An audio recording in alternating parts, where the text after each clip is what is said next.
ഒരു മന്തി ഉണ്ടാക്കണമെന്നുള്ള മോഹമായിട്ട് ഞാൻ എത്തിപ്പെട്ടത് ഇതുപോലെ ഒരു ചിക്കൻ കറിയിലാട്ടോ. പക്ഷേ ഞാൻ ഈ ചിക്കൻ കറി മെനക്കി എടുത്തിട്ട് ഞാൻ ശരിക്കും അവസാനം ഒരു മന്തിയൊക്കെ ഉണ്ടാക്കിയെടുത്ത് ആരെങ്കിലും കണ്ടാൽ പറയുക ഒരു മന്തി എത്തിയിരുന്നുള്ളത്. ഇത് ശരിക്കും ചിക്കൻ കറി അല്ല കേട്ടോ. അത് ഉണ്ടാക്കി വന്ന് നോക്കുമ്പോൾ അങ്ങനെ ആയിപ്പോയതാണ്. സ്പൈസി മന്തി ഉണ്ടാക്കാൻ വേണ്ടി ട്രൈ ചെയ്തതാണ്. പക്ഷേ അതിങ്ങനെ ഒരു സ്പൈസി ചിക്കൻ കറി ഒന്നും പ്രതീക്ഷിച്ചില്ല. സംഭവം വേറെ ഒന്നുമില്ല കേട്ടോ. ചിക്കൻ കറിയിൽ കുറച്ച് വെള്ളം കൂടിപ്പോയി. പക്ഷേ ഞാൻ എക്സ്ട്രാ വെള്ളം ഒന്നും ഒഴിച്ചിട്ടില്ല. മസാലയിലുള്ള വെള്ളം കൊണ്ട് ആയതായിരിക്കാമെന്ന് വിചാരിക്കുന്നു. സംഭവം എന്തായാലും ഞാനൊരു മന്തിയാക്കി എടുത്തിട്ടുണ്ട് കേട്ടോ. തുടക്കം എങ്ങനെയെന്ന് വെച്ചാൽ ക്യാപ്സിക്കം, സവാള, തക്കാളി അരച്ചത്, ഒരു ടേബിൾ സ്പൂൺ ഗരം മസാല, ഒരു പിടി പച്ചമല്ലി, അതുപോലെ കുറച്ച് കുരുമുളക് കടിക്കാൻ ഇഷ്ടമുള്ളവർക്കാണെങ്കിൽ കുറച്ച് കൂടുതൽ ഇടാം. പിന്നെ 2 ടേബിൾ സ്പൂൺ ചിക്കൻ മസാല.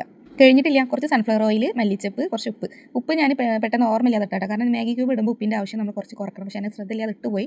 അപ്പോൾ ഞാൻ റൈസ് വേക്കുന്നതിൽ ഉപ്പ് കുറച്ചിട്ട് ഇട്ടാം. അത് നിങ്ങൾ ശ്രദ്ധിക്കണേ. പിന്നെ 2 മാഗി ക്യൂബുകൾ ഇട്ടിട്ട് ഇത് നന്നായിട്ടൊന്ന് മിക്സ് ചെയ്തെടുക്കുക.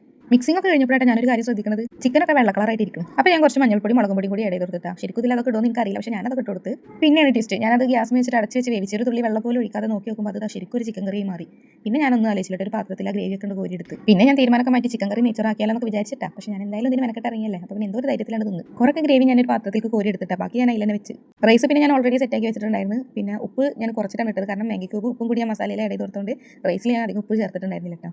പിന്നെ അതുപോലെ ഞാൻ റൈസ് വെച്ചിട്ട് ലെയറായിട്ട് ചെയ്യാമെന്ന് വിചാരിച്ചു. അപ്പോൾ ഞാൻ കുറച്ച് കറി ഇതിൻ്റെ മേലെ അങ്ങനെ ഒഴിച്ച് കൊടുത്ത് പിന്നെ റൈസ് ഇട്ട് കൊടുത്ത് അങ്ങനെ 2-3 ലെയറായിട്ട് എടുത്ത് 2-3 ലെയറാക്കിയിട്ടും കറി പിന്നെ ബാക്കി ഉണ്ടായിരുന്നിട്ടാ. അപ്പോൾ ഞാൻ എന്ത് ചെയ്ത് ചൂടാറിയിട്ട് കുറച്ച് കറി ഫ്രിഡ്ജിൽ മാറ്റി വെച്ചു. നാളെ രാവിലേക്ക് കുറച്ച് ചിക്കൻ മാറ്റി വെച്ചിട്ടുണ്ടായിരുന്നു. അപ്പോൾ അത് കറി ഉണ്ടാക്കുമ്പോൾ അതിൽ കൂടി ഇതും കൂടെ ആഡ് ചെയ്യാമെന്ന് വിചാരിച്ചിട്ട് മാറ്റി വെച്ചതാട്ടോ. ശരിക്കും മന്തിയൊക്കെ ഇങ്ങനെ ലെയറായിട്ട് ഇടുമെന്ന് എനിക്കറിയില്ല കേട്ടോ. ബിരിയാണി ഒക്കെയാണ് ഇങ്ങനെ ലെയറായിട്ട് ചെയ്യാൻ തോന്നുന്നു. എന്തായാലും എനിക്കറിയില്ല. ഞാൻ എൻ്റെ ഒരു അറിവിൽ എന്തൊക്കെ കാട്ടിക്കൂട്ടിയതാണ് അപ്പോഴത്തെ ഒരു ടെൻഷനിൽ.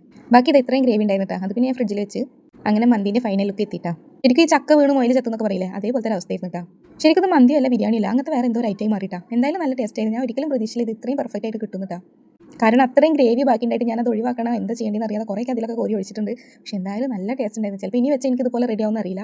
ഇപ്പോൾ ഉണ്ടാക്കിയത് എന്തായാലും ഇഷ്ടമായി. ഇത് എൻ്റെ സ്വയം ഒപ്പീനിയൻ അല്ല, ഇത് കഴിച്ചവർക്ക് എല്ലാവർക്കും ഇഷ്ടമായിട്ടുണ്ടായിരുന്നു. നല്ല സോഫ്റ്റ് ചിക്കനും സോഫ്റ്റ് റൈസൊക്കെ വെച്ചിട്ട് നല്ല അടിപൊളി ഒരു റൈസായി കിട്ടി. എന്താ ശരിക്കും ഇതിന് പേരിടുക എന്നൊക്കെ അറിയില്ല. മന്തിന്നും ബിരിയാണിയും എന്ത് വേണമെങ്കിലും വിളിക്കാം. എന്തായാലും ഒരു അടിപൊളിയായിട്ടായിരുന്നു. അപ്പോൾ നിങ്ങൾ എന്തായാലും ട്രൈ ചെയ്ത് നോക്കിയിട്ട് അതൊരു സ്പൈസി ആയിട്ട് വളരെ ഗ്രേവി ആയിട്ടുള്ള ഒരു ടേസ്റ്റ് ആയിട്ടുള്ള ഒരു മന്തിയാണ്. നിങ്ങൾ ഉണ്ടാക്കിയതുപോലെ ആവുമായിരിക്കും.